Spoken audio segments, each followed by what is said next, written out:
Rais wa Jamhuri ya Muungano wa Tanzania Mheshimiwa Dr. Samia Suluhu Hassan amefanya uteuzi wa uhamisho wa viongozi kwa mujibu wa taarifa iliyotolewa na Katibu Mkuu Kiongozi Balozi Dr. Moses Kusiluka. Uteuzi huo na uhamisho huo ni kama ifuatavyo.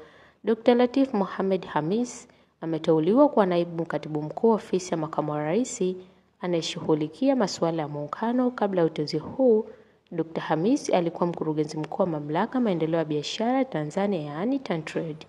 Bi Priska Barton Lwangili ameteuliwa kuwa naibu katibu mkuu ofisi ya rais, management ya utumishi wa umma na utawala bora. Kabla ya uteuzi huu, Bi Lwangili alikuwa mkurugenzi wa utawala, usimamizi wa rasilimali watu, ofisi ya waziri mkuu yaani TAMISEMI. Bwana Abdalla Hassan Mitawi amehamishwa kutoka ofisi ya makamu wa rais kwenda kuwa naibu katibu mkuu wizara ya uchukuzi. Balozi Baraka Harani Lupanda amehamishwa kutoka ofisi ya makamu wa rais kwenda kuwa naibu katibu mkuu wizara ya katibu na sheria.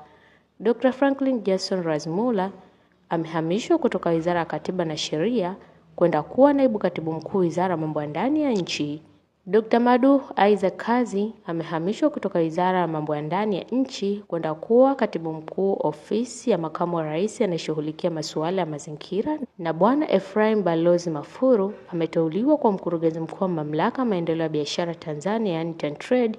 Kabla ya uteuzi huu, Bwana Mafuru alikuwa mkurugenzi mkuu wa Bodi ya Utalii Tanzania TTB.